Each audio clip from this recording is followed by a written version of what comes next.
Bonsoir à toutes et à tous. Donc, heureux de vous retrouver ici. Donc, effectivement, on va passer un petit moment autour de Janine et de son œuvre. Donc, on va découper la soirée en petites étapes. La première, c'est Grégory Solari, donc son éditeur, le fondateur de Ad Solem, qui a bien voulu nous échanger quelques mots sur l'œuvre de Janine telle qu'il la connaît, puisque c'est lui qui l'édite depuis déjà longtemps. Malheureusement, il n'a pas pu se déplacer de Suisse, donc les miracles de la technologie font qu'on va quand même l'avoir avec nous maintenant, grâce à une liaison en visioconférence, et on va tout de suite lui donner la parole. Bonjour Monsieur Solari, j'espère que vous nous entendez. Oui, Monsieur Kupernak, je vous entends très bien. Voilà, parfait. Merci beaucoup, Monsieur Kupernak. Merci. Et je tiens à commencer par cela.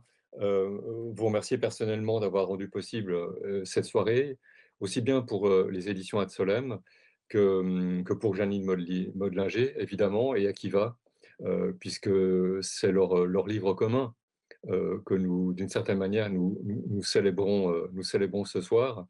Mais également aussi vous remercier d'avoir accueilli les carnets de Janine, parce que j'ai la conviction que c'est un grand auteur qui va être connu et de manière croissante dans les années à venir. Et je pense que c'était ma conviction depuis le début, ça s'est imposé comme une évidence, que ces carnets soient déposés à la bibliothèque de l'Alliance israélite universelle est une évidence en raison de l'intime qui inspire Janine Modlinger. Je vais y faire allusion dans ma présentation, mais je voulais déjà le souligner d'entrée de jeu. Alors, un regret, vous me voyez peut-être un peu trop d'ailleurs, démesurément, mais mon absence est involontaire. Je pars cette nuit en Pologne à une journée commémorative à Auschwitz à laquelle je dois participer et intervenir. Et donc, ça rendait un voyage à Paris absolument impossible. Donc voilà, mais je suis très heureux d'être néanmoins avec vous à distance, et cette distance n'est qu'une distance technique, rien d'autre. Alors, j'ai rédigé mon texte de manière à pouvoir cette présentation de l'œuvre de Janine, qui ne sera pas exhaustive, qui s'en tiendra à l'essentiel, mais il y a quand même beaucoup à dire, donc quand on parle de l'essentiel chez Janine Modlinger. Et donc, ce que je voulais vous dire, c'est le pourquoi, me semble-t-il, du dépôt des carnets et de cette soirée à la bibliothèque de l'Alliance. Gérard Bochelier, le poète et le critique, à qui je dois, le critique de poésie, le critique littéraire, à qui je dois d'avoir rencontré Janine Modlinger, inscrit sa poésie dans la trace du poète suisse Philippe Jacotet. Il y a reconnu une attention commune à l'apparition de l'éphémère, dit-il. Son attitude s'apparente à une vigilance poétique, et là où nous passons sans voir, le poète perçoit, presque décèle de son retrait dans le cachet, ce que Janine Modlinger appelle la beauté du presque rien. C'est le titre d'un de ses recueils. Alors il faudrait nous arrêter ici, nous attarder sur la signification de cet oxymore. D'ailleurs, je ne sais pas trop comment le qualifier. Alors, je dis oxymore à défaut de mieux. Presque rien. J'en retiens ce soir surtout l'idée de fragilité. Beaucoup de choses se montrent. Elles s'imposent dans l'évidence d'une présence qui se dispense de notre attention. Elles s'imposent presque aux dépens de nous. Et davantage de choses se donnent sans se montrer. Et pour les remarquer, il faut être disposé, entre guillemets, poétiquement, à ce que Philippe Jacotet appelle des rencontres illuminantes. Le presque rien de Janine Modlinger devient alors éblouissement, c'est un terme qui lui revient et qui revient dans son œuvre, éblouissement, tout rayonne d'une lumière neuve et apparaît au jour dans sa lumière propre. Les choses et les êtres alors attendent le regard du poète pour que dans ce croisement où la vue devient la vision, jaillisse le poème. Janine écrit: c'est comme la parole lorsqu'elle vous traverse, on ne sait rien, on l'écoute. Comme le feu dans les choses, on pourrait dire que la parole parle dans les mots. Là encore, je cite, quelque chose de ténu, d'insistant nous annonce la présence. L'acte d'écriture consiste à accueillir cette venue, toujours ténue, dans un geste que Janine Modelinger compare à une approche. Il ne s'agit pas de saisir pour enfermer ce qui se donne ainsi, comme des éclats momentanés de la présence, dans une rencontre, un visage, un paysage. La parole poétique ne cherche pas à combler l'écart entre la trace et le passage de l'autre. Il s'agit plutôt d'écrire à distance. Parce que l'approche, pour reprendre le terme de Janine, l'approche constitue la plus grande proximité avec les choses. Et je la cite d'ailleurs dans un de ses poèmes, elle s'approche, c'est comme si elle connaissait ce geste depuis toujours. Quelque chose de fondamental dans l'approche, dans la main qui se tend vers la page, dans le regard qui se tend vers les choses, vers un visage, approcher pour être au plus près, pour être au plus près. En ce sens, euh, la poésie s'impose peut-être comme un devoir. Kafka écrit, et c'est une citation que reprend Janine Modelinger dans un de ses poèmes, je crois que c'est Pain de lumière. Écrire est une forme de prière. Écrire est une forme de prière, dit Kafka. Donc la poétique de Janine Modelinger se tient, je crois, entre la magnificence de l'instant, fugace, et l'abîme en lequel tout plonge, replonge inexorablement. Intérieurement, il s'agit d'être à hauteur d'éblouissement. C'est une citation de Janine encore. Poétiquement, il s'agit de creuser un sillon, ménager l'espace d'un non-savoir, ménager l'espace d'une incertitude, se tenir, je la cite, à la lisière des mondes, près d'un mince filet d'eau qui se dérobe, d'un invisible dont on s'approche sans jamais pouvoir l'atteindre. Davantage que la mémoire, pourtant cruciale dans l'œuvre de Janine Modelinger, c'est l'immémorial qu'il assigne à la poésie comme à une mitzvah, si vous me permettez cette comparaison. Écrire, alors, c'est comme obéir à une assignation poétique dont l'impulsion première remonte chaque génération et se confond avec l'origine. C'est un peu comme une manne poétique sur la page. D'ailleurs, Janine Modelinger en parle comme d'un pain de lumière. Les mots découvrent le temps de la lecture, que la terre que nous habitons est déjà celle que nous espérons. La poésie s'y déploie comme un espace de promesses. Alors il y a l'espace dans la poésie de Janine, il y a le temps aussi, propre au registre de la promesse. La mémoire et l'immémorial se superposent dans la poétique de Janine Modelinger. Le poème prend son élan à partir d'une attente de ce qui est déjà venu. Attente de ce qui est déjà venu. L'attention cherche un vis-à-vis, un visage ami, un visage aimé. Dans le recueil Traversée, Janine écrit « J'ai promis de ne pas oublier le désastre, mais d'en faire le seuil d'où je m'élance. Le désastre, c'est une mère perdue trop tôt, perte qui transforme la vie en une longue attente en même temps qu'elle bouleverse la chronologie de l'existence. Le passé y devient ce qui est attendu. Chaque lieu traversé déborde les limites de son horizon. De chaque visage croisé se détache l'inattendu, comme en superposition. Les mots recomposent poème après poème le visage disparu, et ils disent que, au-delà du désastre, quelque chose d'indestructible demeure. J'ai dit en commençant que Gérard Bochelier a inscrit la poésie de Janine Modelinger dans la trace de Philippe Jacotet et de son attention à l'éphémère.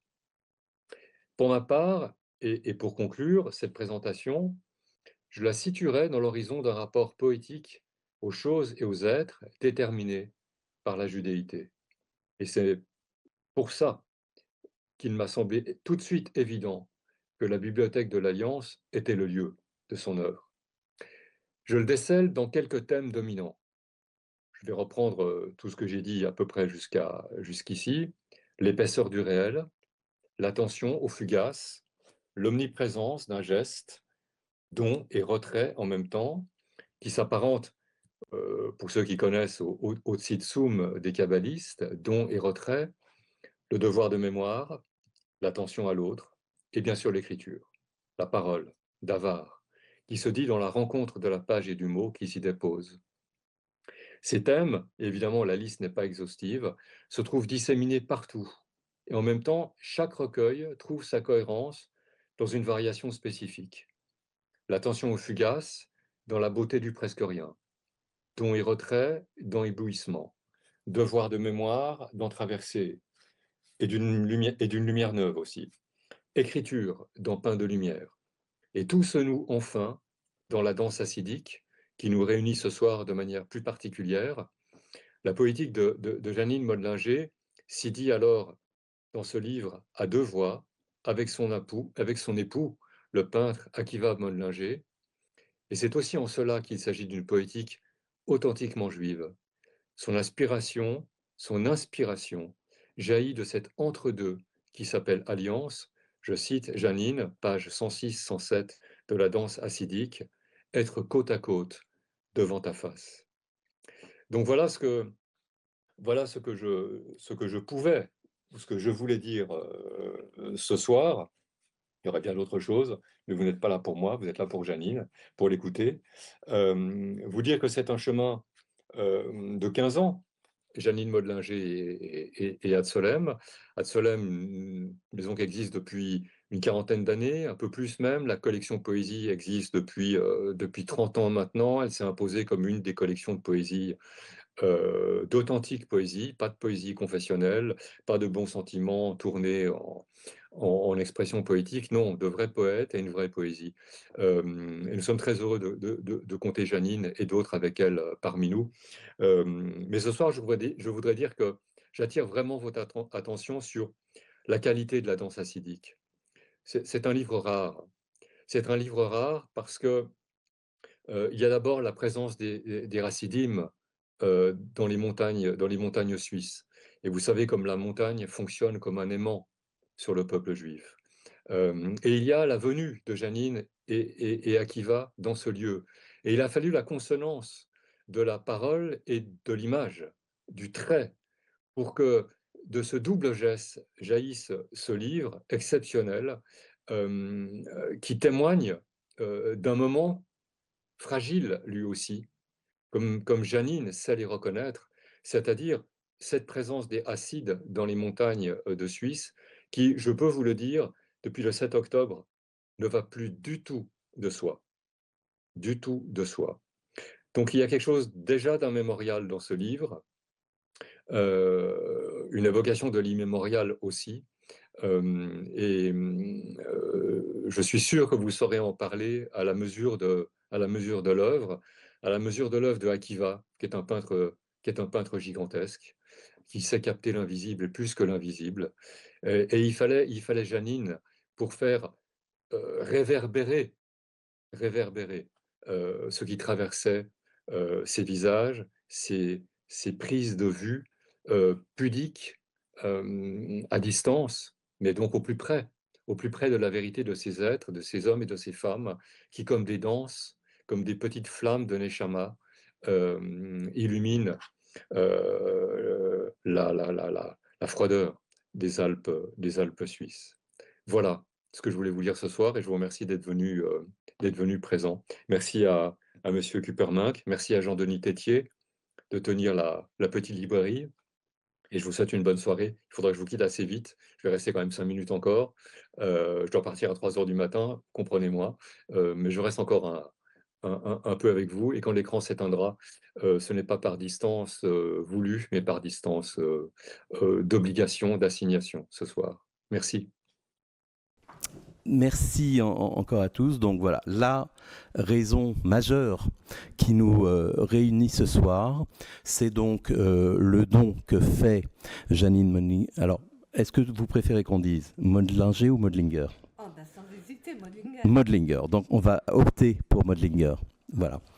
Donc, le don qu'elle veut bien faire à la bibliothèque de l'Alliance, j'allais dire, d'une partie d'elle-même, d'une partie de son être, vraiment. Il s'agit, et je vais demander à mon collègue Jean-Pierre de bien vouloir changer l'affichage. Il s'agit donc d'une série de ces carnets. Alors, les carnets en eux-mêmes, Grégory Solari les a évoqués, mais justement, on va pouvoir, dans ce petit dialogue, en savoir beaucoup plus sur ce qu'ils sont, ce qu'ils représentent. Et la première question que je voudrais vous poser, déjà, c'est pourquoi l'Alliance, finalement? Pourquoi Grégory Solari l'a indiqué un peu, il a dit que c'était une évidence, mais en quoi c'est une évidence pour vous que le lieu de conservation à long terme, le lieu où votre œuvre pourra être analysée en profondeur pour les générations et les générations, pourquoi est-ce la bibliothèque de l'Alliance israélite universelle et pas une bibliothèque nationale, une bibliothèque spécialisée dans la poésie, une bibliothèque israélienne, que sais-je? Qu'est-ce qui, finalement, Janine, vous lie à l'Alliance israélite universelle, d'abord, et qu'est-ce qui vous a poussé à nous confier votre œuvre? Dans 2 secondes, je réponds à votre question. Mais si vous permettez, je voudrais d'abord vous remercier de tout mon cœur. À peu près 2 ans, avait initié et eu l'idée de cette soirée. Alors, pour répondre à votre question, je vous dis une chose. Il y a peut-être 6-7 ans, j'étais avec Grégory Solari dans un café, place Saint-Sulpice. Et je lui dis, Grégory, je vais jeter tous mes carnets à la poubelle. Alors il m'a grondé. Il m'a dit, Janine, surtout pas. Je me rappelle de cette phrase, Janine, surtout pas. Vous les donnez à la Bibliothèque nationale, à la Bibliothèque de l'Alliance israélite universelle ou dans un centre culturel à Genève. Je dois vous dire que Genève, c'est ma ville intérieure, même si je n'y habite pas, parce que mes grands-parents ont quitté la Russie à 20 ans à cause des pogroms, sont allés s'installer à Genève. Ma maman y est née. Elle est devenue dentiste à Genève.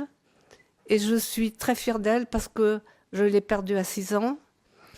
Mais je suis très fière parce que pendant la guerre, elle soignait gratuitement les réfugiés venus de France qui se sont réfugiés à Genève. Et c'est comme ça que mes grands-parents que mes parents se sont rencontrés. Et je suis fière d'être la fille d'une femme qui a eu une telle mansuétude, une telle attention aux réfugiés. Alors, parfois, la vie, avec un V majuscule, vous parle par l'intermédiaire de quelqu'un. Et ce jour-là, la vie m'a parlé par l'intermédiaire de Grégory. Donc j'ai dit oui à la vie. Et j'ai décidé de les donner à la Bibliothèque de l'Alliance universelle. Je dois dire que j'aime ces 2 mots, alliance, parce que c'est un mot qui est la réunion. Là, on est tous réunis. L'alliance, c'est ce qui nous réunit. Et le mot universel est très important. Quelle expérience avez-vous eue, éventuellement, personnellement, de l'Alliance israélite universelle? Alors, écoutez, je continue ma réponse. Je vous ai rencontré il y a une dizaine d'années, rue La Bruyère, pour vous apporter des livres de moi.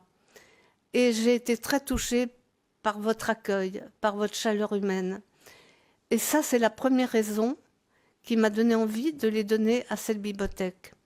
Ensuite, je suis très honorée d'être accueillie par une bibliothèque qui a une telle notoriété, qui est tellement importante, non seulement en France, mais dans le monde entier.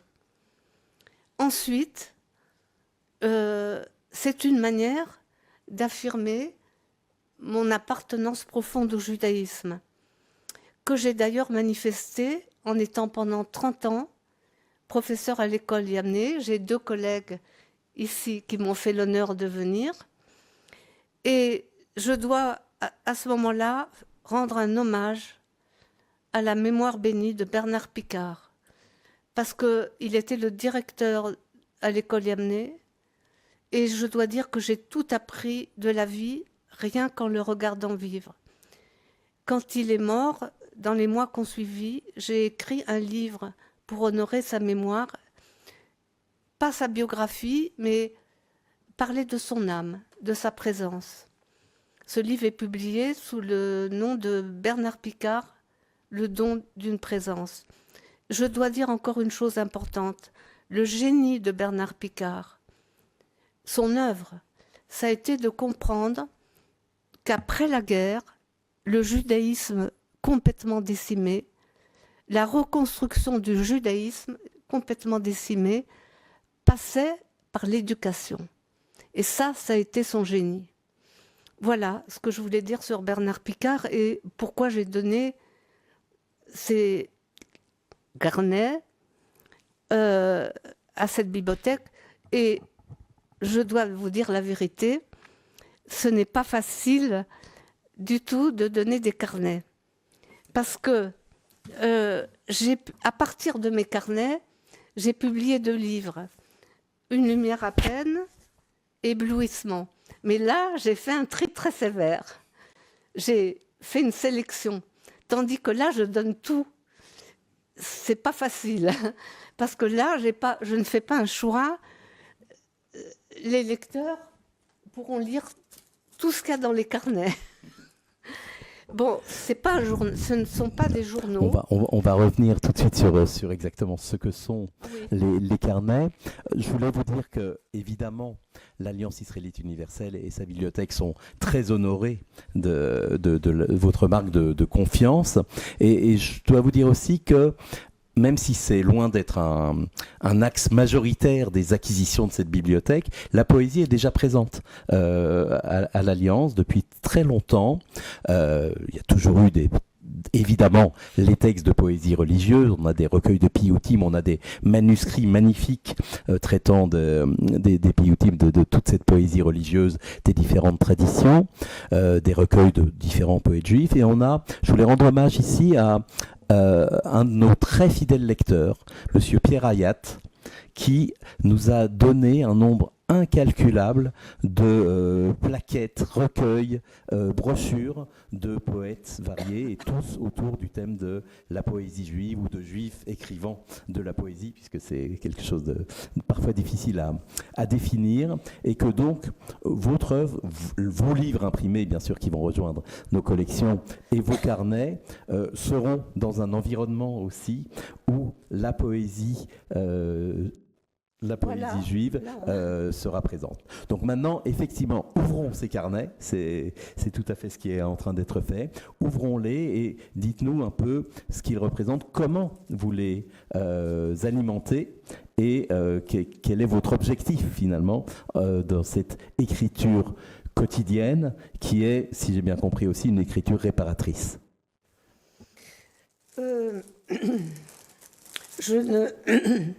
Je ne me déplace jamais sans avoir un carnet dans mon sac. Et si je n'ai pas la place pour avoir un carnet, j'ai un bout de papier sur lequel je note et je recopie dans le carnet. Bon, là j'en ai apporté 4, j'en ai plus de 80. C'est toujours depuis 30 ans la marque Clairefontaine. C'est bien, comme ça je fais de la publicité à Clairefontaine. C'est toujours le même format. Et qu'est-ce que je note dedans ? Je note pas que je vais acheter du pain à la boulangerie. Ça n'a aucun intérêt. Je note des choses qui m'ont frappée, des choses que j'ai vues, des choses que j'ai entendues, des choses que j'ai entendues de personnes ou bien à la radio. Je note des phrases que certains m'ont dites. Je note des pensées personnelles. Voilà, je note ce qui me semble essentiel. Que ça soit vu, entendu, lu. Je recopie des phrases comme on l'a vu tout à l'heure. Vous voyez, là, j'ai un ami Serge qui m'a dit quelque chose. Je l'ai noté. C'est drôle. Yves Bonnefoy a été cité tout à l'heure par Solari et on retrouve Yves Bonnefoy dans vos carnets. Oui. Ouais. Ce mot que j'aime, ferveur, qui signifie intensité d'être. Là, il y a une phrase d'Appenfeld. L'autre, bon. Alors, ces carnets, je m'en suis rendu compte en réfléchissant pourquoi j'ai cette manie d'avoir toujours un carnet depuis plus de 30 ans. Je pense que je suis très frappée par le côté fugace et éphémère de toute chose. Tout passe et repasse, et une chose magnifique qu'on a vue, quelques jours après, elle est oubliée. Et écrire dans le carnet, c'est inscrire. C'est noter une fois pour toutes, pour retenir ce qui passe et lutter contre ce caractère fugace qui est, il faut le dire, difficile à vivre. Et l'écriture en général, le poème. J'ai un cousin qui m'a dit qu'après la mort de ma mère, à 6 ans, j'ai écrit déjà des poèmes. Je ne m'en souviens pas, mais c'est un cousin qui a une très bonne mémoire et qui me l'a dit. Je pense, au moment où j'ai perdu ma mère, j'étais complètement seule. Les adultes ne s'occupaient pas de moi, ni mon père, personne ne m'a cajolée. J'étais dans une solitude absolue. Et je pense que l'écriture a été pour moi un moyen de border le gouffre, l'abîme où j'aurais pu sombrer. Les mots ont fait une bordure. Et puis il y a autre chose de très important. J'étais la meilleure élève en rédaction et je les lisais à voix haute à mon père. Et mon père était en deuil, il avait un visage sombre, bien sûr, et quand je lisais les rédactions à voix haute, tout à coup, son visage s'illuminait. Là, j'ai compris que les mots prennent soin et guérissent. C'est très important. Pourquoi ? Parce que ma maman soignait non seulement les dents, mais elle s'occupait des âmes. Elle accompagnait ses patients jusqu'à l'ascenseur. Si vous voulez, moi je ne suis pas dentiste, mais je la prolonge par la poésie qui prend soin. Là, on est ensemble, on est dans la présence, ensemble. Et le poème prend soin parce qu'il aide les autres, les personnes qui me lisent ou qui sont présents à des lectures, à aller vers quelque chose qui nous dépasse. Le poème nous dépasse, le poème rejoint l'immense. Et tous ensemble, on s'élève vers quelque chose qui nous dépasse. Je dois vous dire quelque chose d'important. J'ai du mal à comprendre les poètes qui sont fiers. Quand j'écris, si je veux être honnête, je me rends compte, je dois avoir l'humilité de reconnaître que je reçois quelque chose. C'est pas moi qui écris. Je reçois quelque chose. Ne me demandez pas d'où. Moi, je ne dirais pas le divin, je suis profondément attachée au judaïsme, mais pas forcément croyante, mais j'ai le sentiment de quelque chose qui nous dépasse. Donc je reçois le poème, c'est une urgence. J'ai un moment d'éclair où quelque chose me frappe, m'éblouit, ou bien je vois quelque chose, un être qui est dans la détresse, je suis frappée, il faut absolument l'écrire. Et mon seul mérite, c'est d'avoir les mains ouvertes pour l'accueillir. Celui qui écrit doit avoir les mains ouvertes pour accueillir ce qui vient d'ailleurs, de plus haut que soi. Voilà, ça c'est quelque chose de très important. C'est pour ça que j'aime tellement, depuis toujours, les annonciations. C'est quand la Vierge reçoit de l'ange l'annonce qu'elle va engendrer l'inouï. Je collectionne les annonciations. J'ai vu les annonciations de Fra Angelico au couvent Saint-Marco à Florence.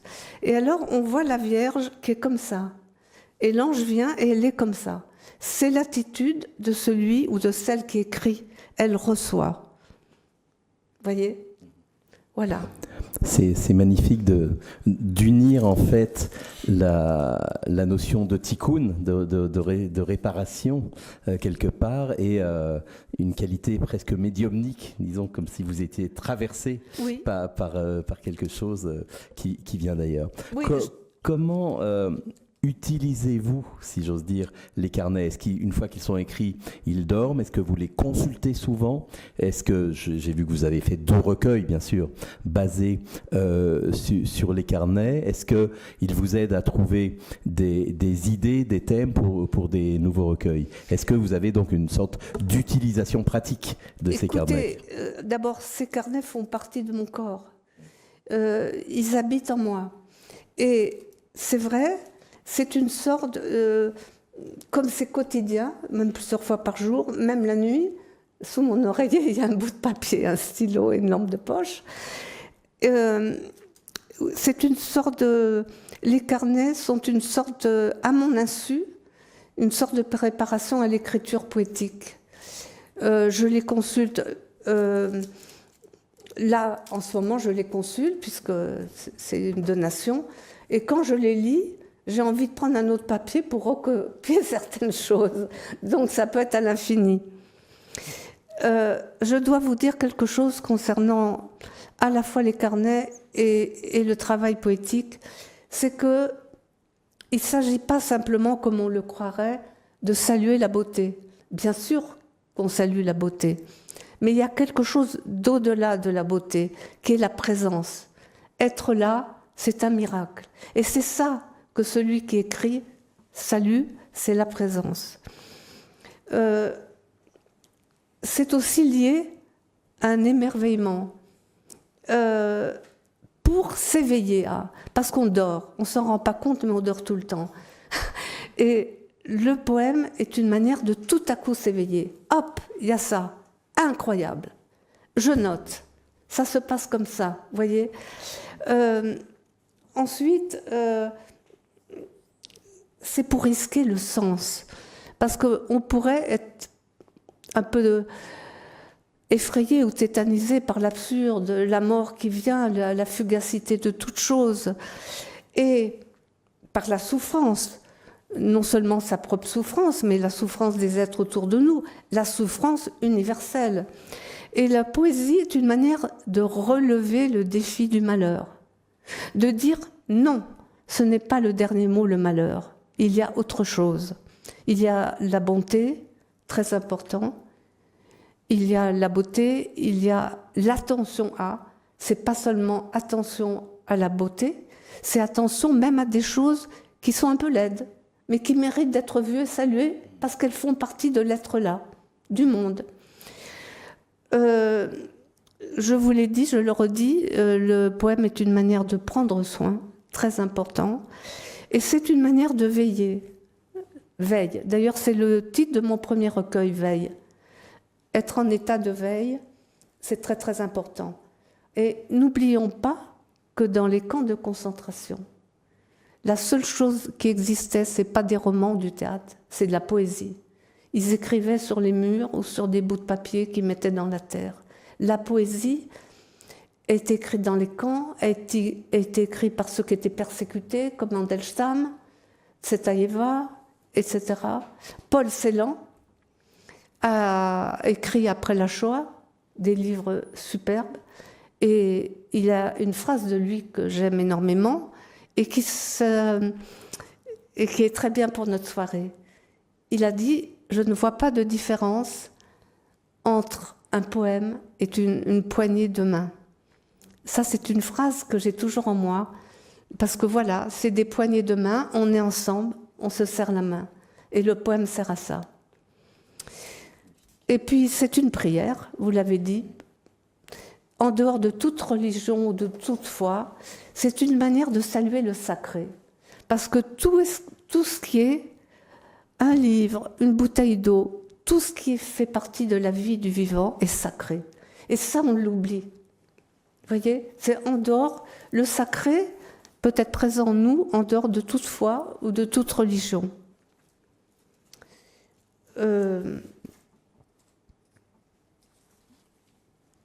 Oui, je disais que la parole est faite pour bénir, louer et dénoncer l'injustice. Et puis, je me réfère à mon grand ami qui est décédé, un grand écrivain suisse, un Genevois, Georges Haldas, qui a parlé de l'état de poésie. C'est son mot. Nous voyons souvent à Genève, on est devenus amis. Il parlait de l'état de poésie et de la nécessité d'écrire au moment où on est relié. C'est-à-dire qu'à un moment, je vois cet arbre et je suis cet arbre. Il n'est plus séparé de moi. Le temps d'un éclair, je suis l'arbre. On est unis d'une manière fondamentale et c'est ce qu'il appelle l'état de poésie. Et là, il y a la nécessité de dire. Encore une fois, dire pas pour soi, mais pour le partager avec les autres. Si on ne partage pas, ça n'a aucun sens. C'est pour ça que j'ai beaucoup lutté pour mon premier recueil, parce que si un livre n'est pas édité, ça reste dans les tiroirs et ça ne sert à rien et ce n'est pas partagé. Tout à fait. Là, je pense que le choix que vous avez fait de confier ces poèmes, ça leur permettra justement de continuer à vivre, de continuer d'être partagés, de continuer d'être utilisés. Est-ce que vous voulez bien qu'on passe maintenant à, non pas le passé qui est toujours un présent en train de se faire, mais à vos dernières publications, finalement, si vous le voulez bien, pour parler de cette magnifique danse racidique qui est aussi l'occasion de nous voir ce soir, avec, et vous allez nous en expliquer la genèse, Akiva, si vous le souhaitez, vous pouvez nous rejoindre. Non, vous préférez pas. Donc voilà. On a parlé donc des sources un peu de votre travail et on comprend à quel point elles sont intimes, elles sont personnelles. On a parlé donc de votre méthode et donc de la conservation, j'espère pour toujours, de votre travail qui pourra donner naissance à son tour à d'autres. Parlons maintenant donc de cette actualité de la danse racidique. Alors, Akiva Modlinger a eu la gentillesse de transformer cette salle qui est à la fois une salle de conférence mais aussi une synagogue, et je pense que c'est pas indifférent quand on parle de présence comme vous l'avez fait, en salle d'exposition. Et donc là vous avez, je pense pour la première fois, une exposition éphémère des œuvres de Akiva et très particulièrement de ces fusains dont Janine va nous expliquer la genèse, nous expliquer comment vous avez rencontré ces personnages que vous voyez s'agiter sur ces fusains. D'ailleurs, Jean-Pierre peut commencer à nous montrer maintenant quelques-uns de ces dessins. Et pourquoi ces noirs sur fond blanc, ces hommes noirs sur fond blanc dans la montagne vous ont ému au point que vous les transformiez en un travail commun avec cette danse racidique? Alors écoutez, je dois juste dire un mot. Dans ce livre, c'est des fusains qui ont été faits durant août 2022 à Saas-Fee. C'est un village suisse à 1800 mètres d'altitude où nous allons depuis 30 ans. Les fusains qui sont là ont été faits cette année.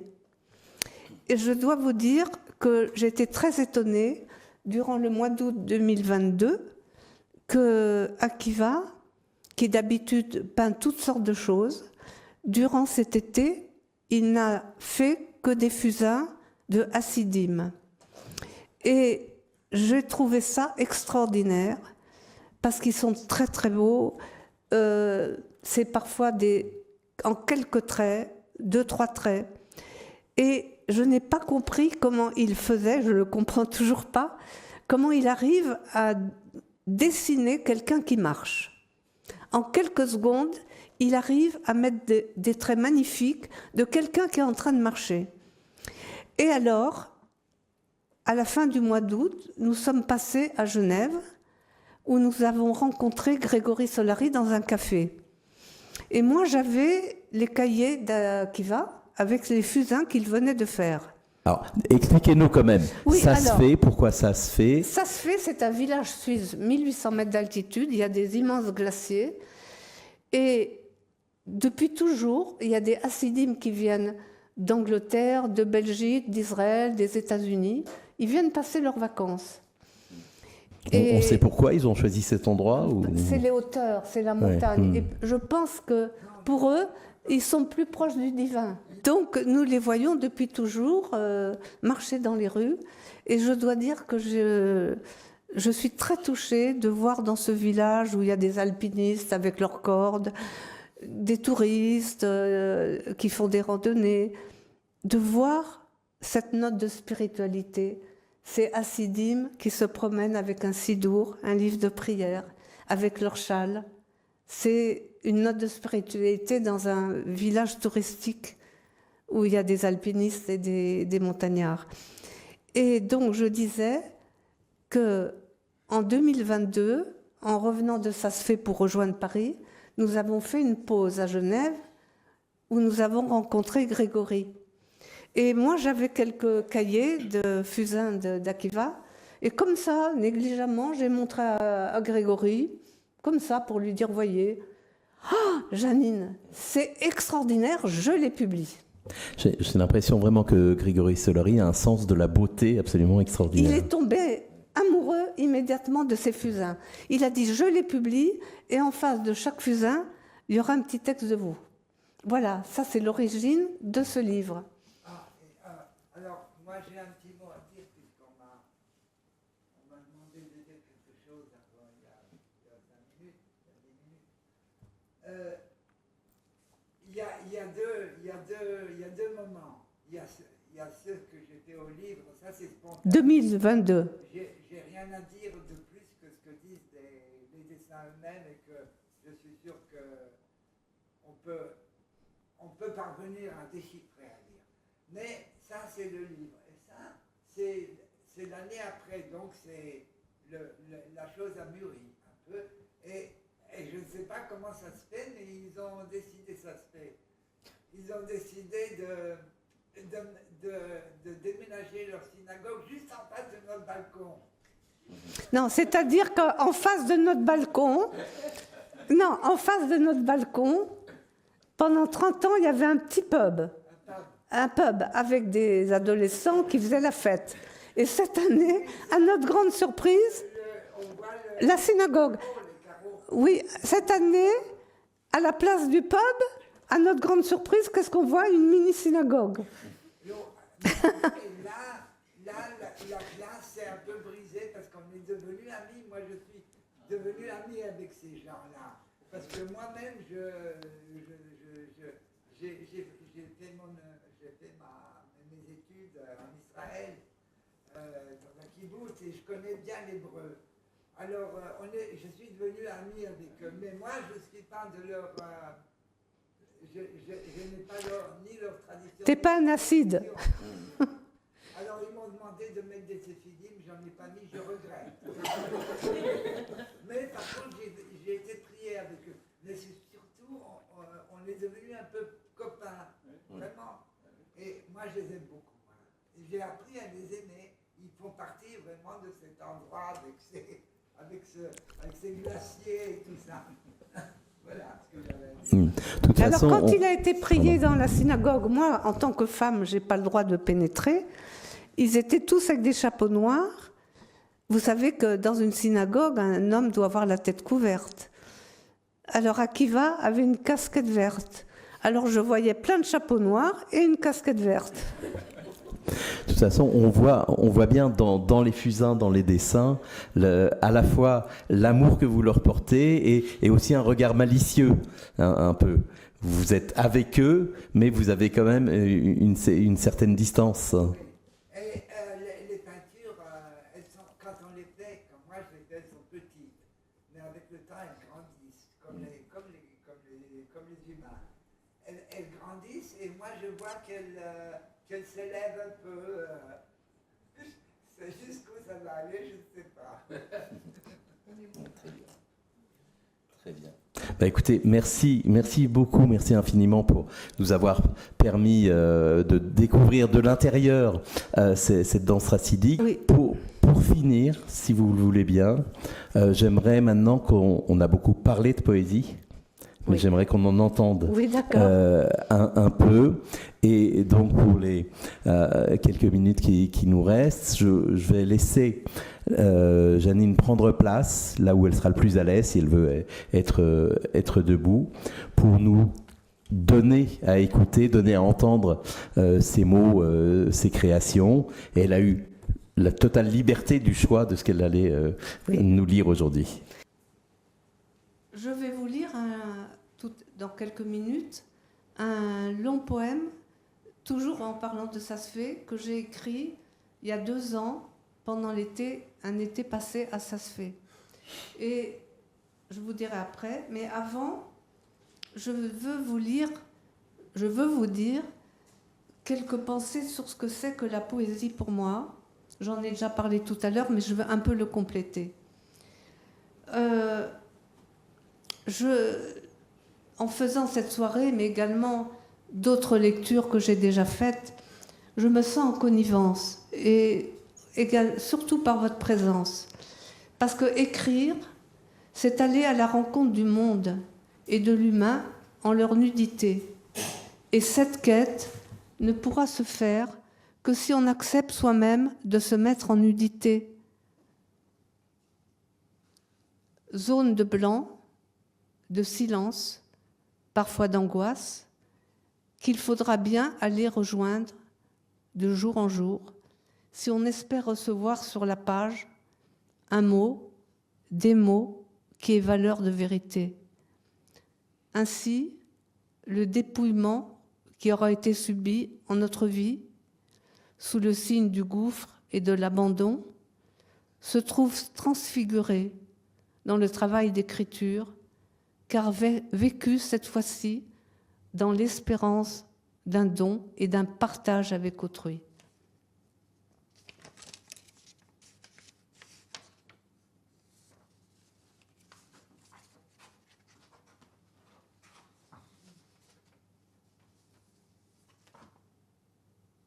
Dentiste à Genève, ma mère perdue à 6 ans prenait soin non seulement des dents, mais des âmes. C'est cela, écrire. C'est cet espoir que les mots venus de votre ventre, de votre nuit, accompagneront autrui, jusqu'au seuil où, rendu à lui-même, à sa solitude, il continuera son chemin avec le souvenir qu'un éclair a eu lieu. Ce moment inouï de partage, cet éclair dont nous parlent Rembrandt, Giotto et Paul Celan. Échange fondu des regards, poignée de main, ces gestes simples et ces choses qui fondent fugitivement une humanité.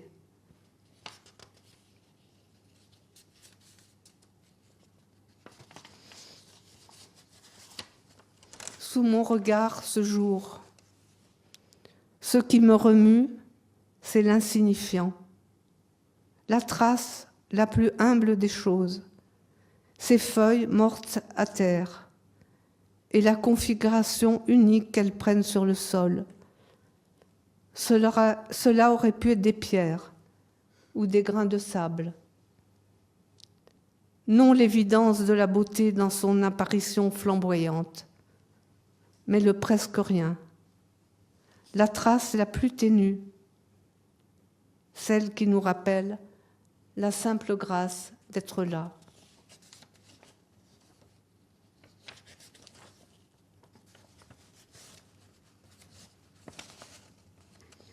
La poésie ne ferme pas les yeux sur le malheur des hommes. Celui qui écrit endure jour après jour l'injustice faite aux hommes, les vies tragiques, le sort innommable de certains. De cela, il ne s'agit ni de se consoler, ni de se préserver avec de belles envolées. L'éclat de douleur et de colère est toujours là, en soubassement, comme un cri sourd, ininterrompu.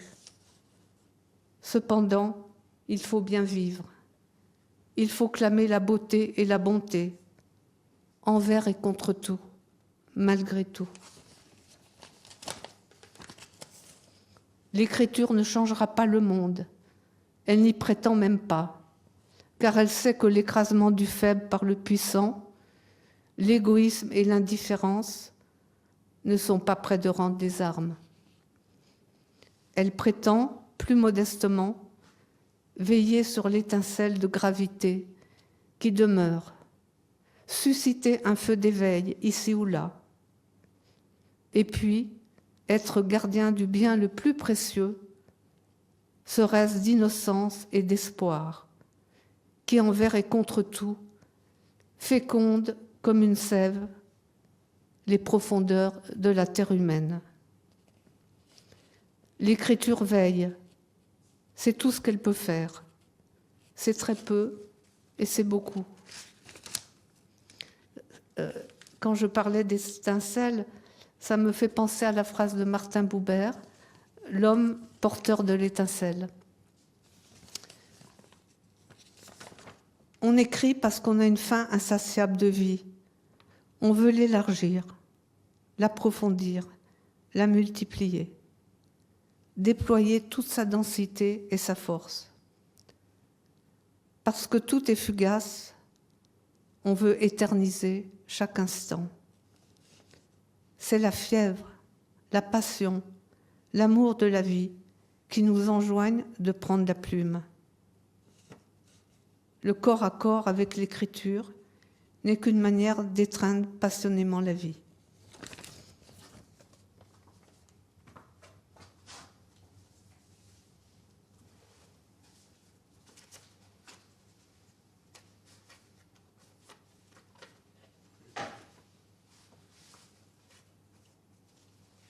Alors,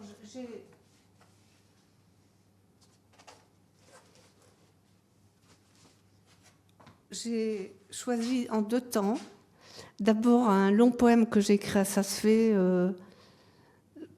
en quelques jours, au mois d'août, et que j'appelle, entre guillemets, le poème de ma vie, parce que j'ai l'impression d'avoir dit l'essentiel de ce que je pense avoir à dire en cette vie, et que j'ai été portée par l'écriture, comme jamais.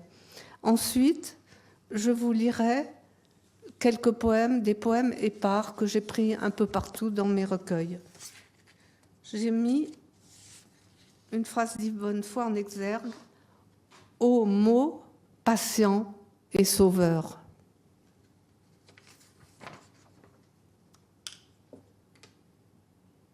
Donc je parle du village, c'est bien sûr Saas-Fee. Comme une eau claire, ton rire. À nouveau, le village tant aimé. Là-haut, le blanc, les neiges. Prodigalité de l'été, ses paniers de fruits mûrs. Sur le chemin, la grange, son bois vieilli, ses senteurs. Je la salue depuis toujours. L'eau claire de ton visage m'illumine. Nous revenons ici boire à la source, saluer la saison, ces herbes gorgées de fruits, ces ciels bordés d'étoiles. Tu te rappelles ici, il y a longtemps, la moisson de joie à l'orée de nos vies. L'eau claire de ton regard veillait sur moi. Pourtant, la détresse, tant de fois traversée, endurée. Sur le pas de la porte, tu me fais signe. J'entends ta parole silencieuse. Au soir, gorgée d'été, la montagne resplendit. Tu me fais signe et je me souviens de toi. Le village, enfoui dans la beauté. Tu me dis, tout ce qui arrive est béni. Ici, dans l'eau claire de la présence. Ici, la bonté du temps. Le rougeoiement des cimes comme un feu qui irradie de l'intérieur. la promesse tenue. L'éclat, ici et là, la venue de l'inespéré, la promesse tenue. Oh, cette lampe dans la nuit, dans le noir. C'est une fenêtre éclairée, comme une barque sur le sombre de la mer. Derrière la vitre, celui qui veille, habitant du mystère. Tant de fois, l'eau claire s'était dérobée d'entre mes mains. Le monde tournoyait dans l'obscur. J'appelais en vain. Silencieux, attentif, tu regardais ma fragilité. Maintenant, revenu dans la présence, je cueille des bouquets d'étoiles, qu'elles deviennent poèmes et chants, gouttes d'eau claire pour le partage. Je demande peu, une main qui caresse, un regard qui lave. Pétri de nuit, l'homme aspire à l'éclaircie. Il la porte en lui, l'attend, l'enfante.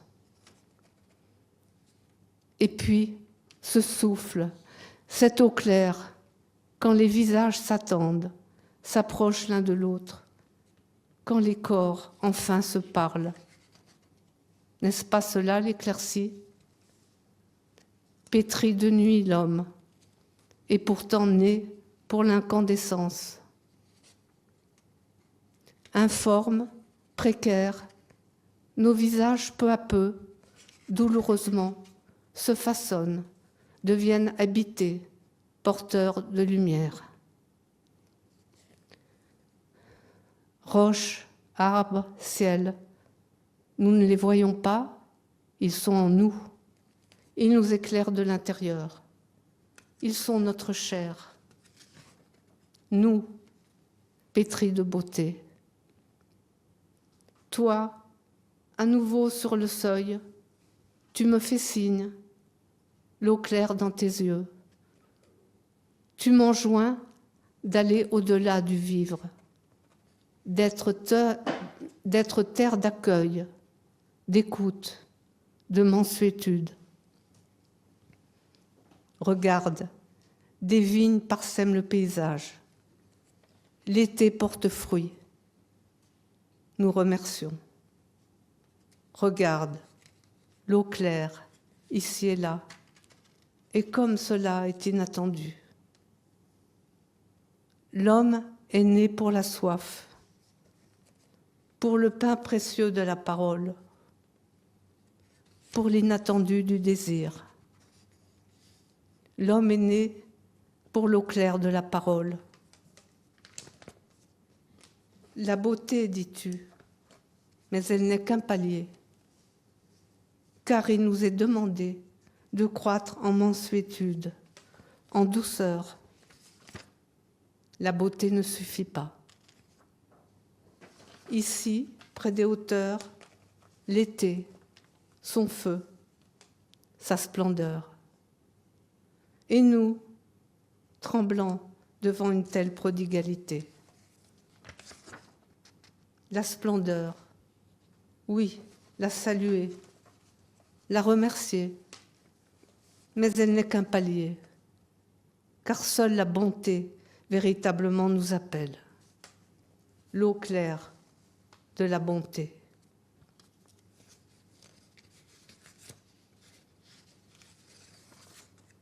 Ici, à nouveau, dans l'eau claire de l'été. Tu vois, le temps est venu, le temps de la ferveur. Ce cadeau inespéré. Ici, les montagnes en cercle sont comme un grand berceau, de roches. On pourrait dire un temple pour prier. Les montagnes, si belles dans l'eau claire du matin et dans le feu qui radie au soir. Accueillir la plénitude, la prier. C'est cela peut-être qui nous grandit. Car il n'est question que de cela. Faire un pas au-delà, le temps du passage. Et c'est inespéré, la joie, elle ne resplendit que dans le partage. Tu me dis, regarde l'eau vivifiante, regarde la nudité des choses, tiens-toi près de la source. C'est bien cela, notre tâche d'homme.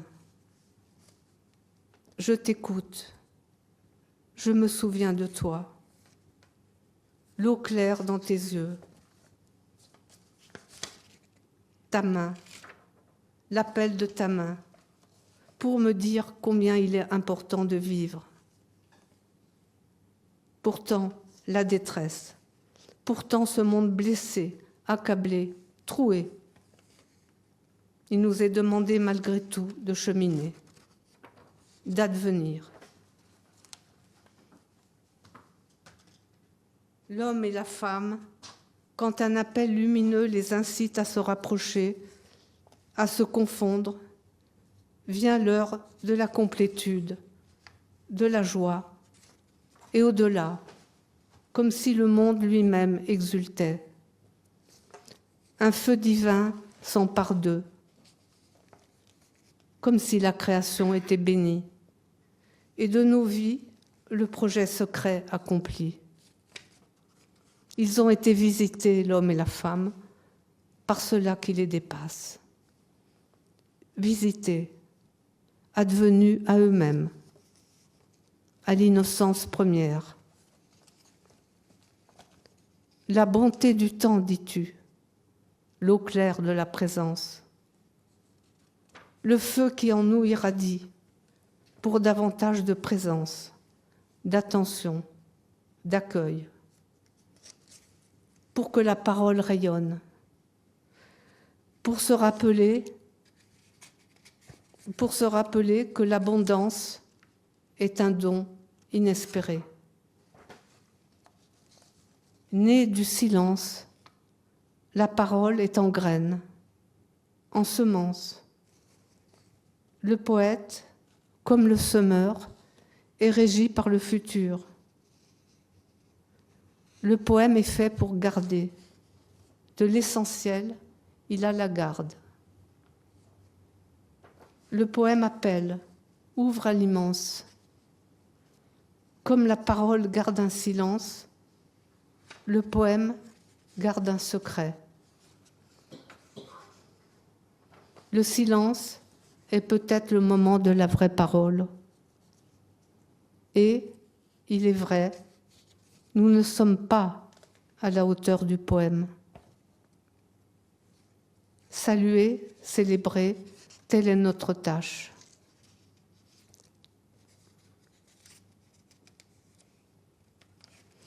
Saluer, célébrer, telle est notre tâche.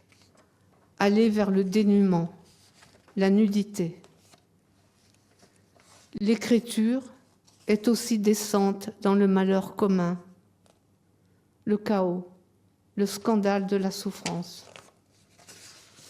Cependant, les vieux chalets, les roches, les neiges, tout est là, intact. Tout repose dans l'eau claire de la beauté. Que dire devant tant d'abondance? S'incliner. Et maintenant, tout se rassemble dans une plénitude unique. Jérusalem, il y a longtemps, Florence, les îles de la Grèce. Aujourd'hui, ces neiges, ces blancheurs, ici et là, l'eau claire de la présence.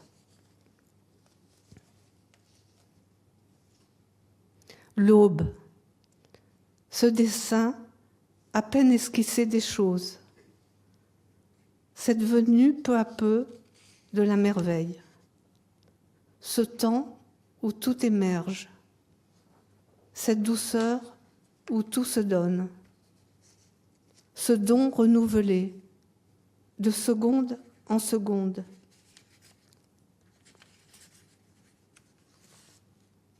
De clarté en clarté, venue de nuit. On ne sait comment. Tu me tends une fleur, comme celle qui, jeune enfant, illuminait tes jours. Tu me dis ainsi combien il est important de vivre. Vivre, oui, mais combien cela est difficile quand tout est menacé, précaire, fragile, comme un vase qui dès l'origine serait fissuré. Toi, sur le seuil, tu me dis de vivre, malgré cela même qui me ronge. Je vais, je cueille les fleurs, les pose sur la table, afin qu'elles soient emplies d'été.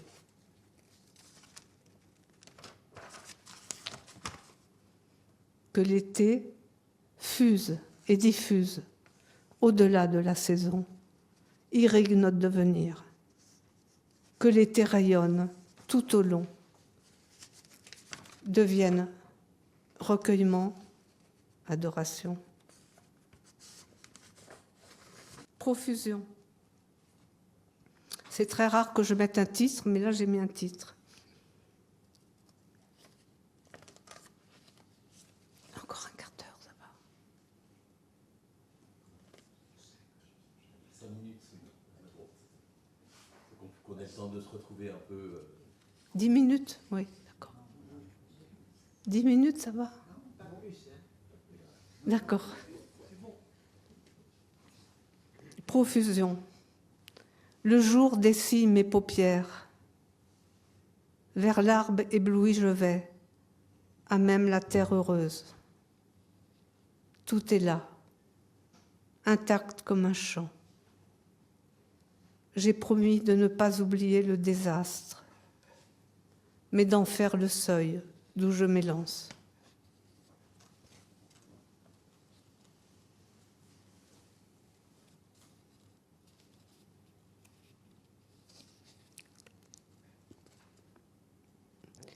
L'immense est là, au coin du jour, sur tout chemin, au contour de la main, quand sur la page elle se pose, ou sur une autre main.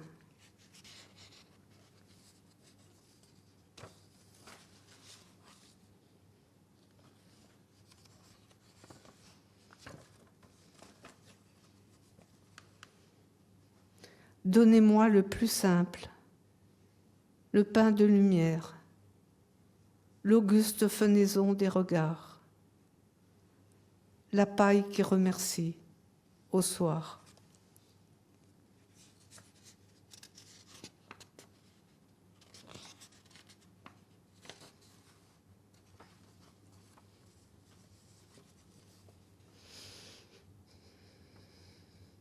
Maintenant que j'ai appris les premiers mots du chant, que je peux tenir l'obscur et le clair, non d'un savoir, mais de pas trébuchant, puissais-je remercier chaque caillou du voyage, la table du soir, l'oiseau qui va au loin, la mer.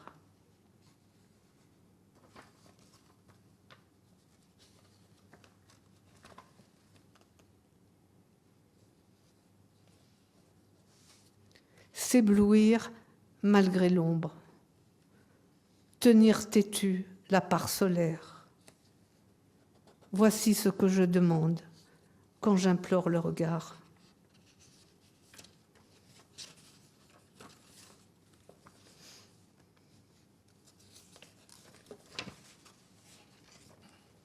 Remerciement à l'ombre, elle aussi m'a nourri d'un suc secret, d'une déchirure, d'où peut naître la sève de vraie vie.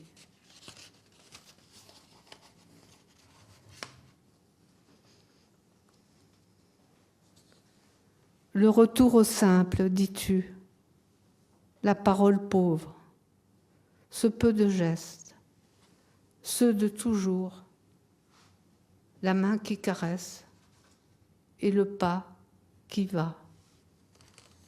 À l'abri de ce peu, enfanté dans l'enclos du jour, tu te tiens et restes là en silence.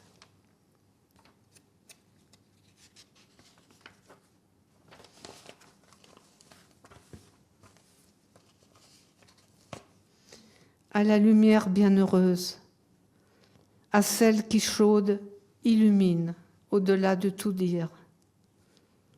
Aujourd'hui, je remercie pour ce simple flux où l'humain se répand et va vers son ultime.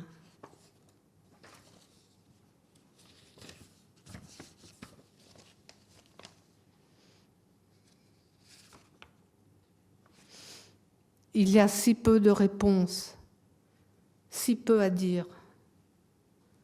Je ne connais que la neige des regards. Et tout ce qui m'ouvre porte, me délivre, forme tapis de prière ou de danse.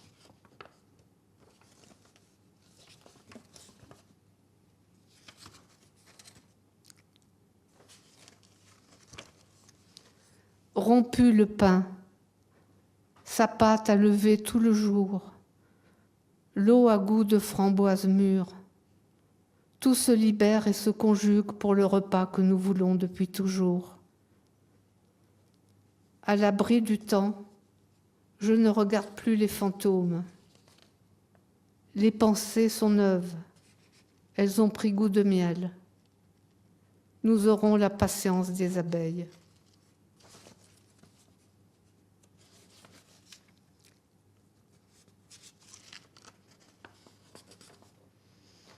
Au restaurant oriental de Jérusalem, parmi la chaleur ancienne des rues, nos regards déjà enfantaient l'avenir, tissaient la soie du désir, comme si renaître était le seul salut.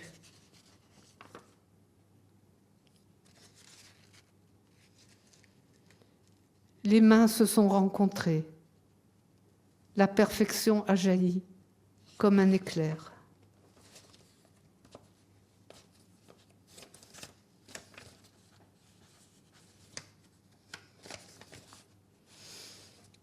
Genève, ta ville jubile dans la tiédeur, tandis que les bien-aimés s'absentent pour toujours. Leur temps est révolu. C'est toi désormais qui dois prendre soin du trésor.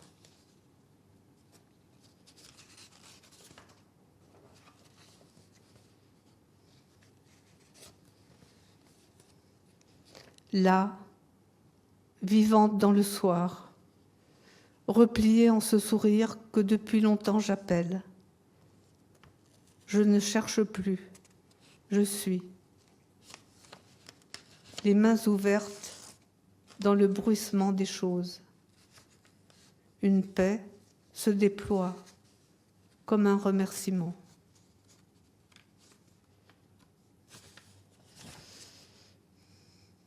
À ma mère. Mère, si tu me vois, j'appartiens à la grande famille des vivants. Je grandis entre ciel et terre, près de l'arbre et de l'oiseau, nourri de terre vivante, douleur et béatitude. Le dernier. Plénitude. Un silence se tresse au creux du regard, et le regard salue tout bas.